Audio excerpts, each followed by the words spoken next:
Perkenalkan, saya Eka. Di channel ini saya akan isi dengan pengalaman, sharing dalam melamar pekerjaan, baik di perusahaan swasta maupun instansi pemerintah. Untuk video kali ini, saya akan bagi menjadi dua bagian. Yang pertama, saya akan menjelaskan background pendidikan saya. Kemudian yang kedua langsung ke perusahaan pertama yang saya lamar. Saya merupakan lulusan dari Universitas Padjadjaran, Bandung, Jatinangor, ngambil Fakultas Peternakan, jurusan peternakan dengan minat sosial ekonomi. Saya masuk 2015 dan lulus pada Agustus 2019 dan wisuda November 2019.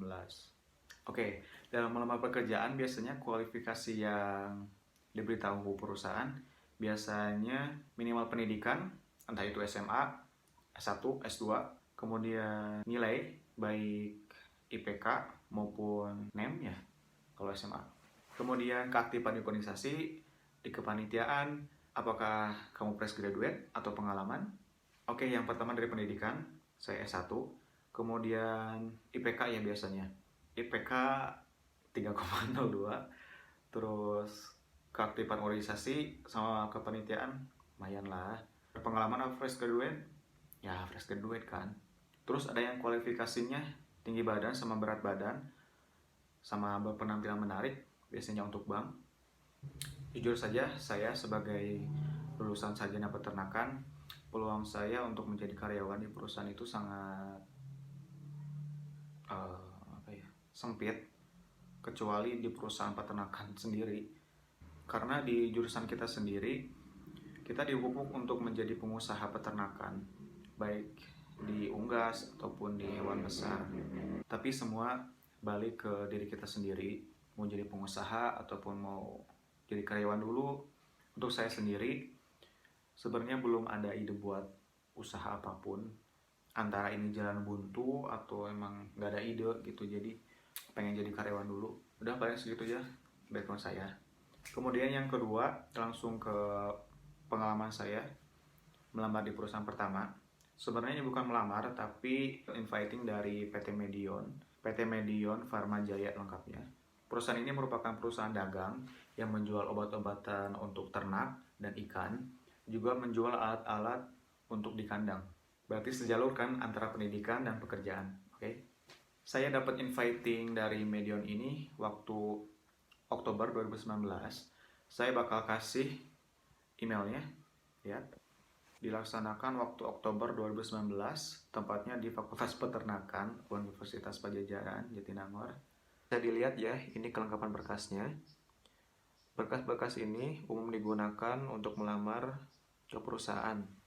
Langsung saja ke hari H, yaitu tanggal 24 Oktober 2019, dan ternyata lumayan banyak juga, sekitar 20 orang mengikuti seleksi ini. Pas kita masuk ke ruangan, sudah disambut sama HR dan kita dijelasin background perusahaan, terus posisi apa yang dapat kita lamar. Untuk peternakan sendiri, kita hanya dapat melamar, kalau nggak salah, technical sales representative, kemudian di bagian produksi, sama kalau nggak salah, pokoknya yang kerjanya di lab gitu, lupa namanya apa.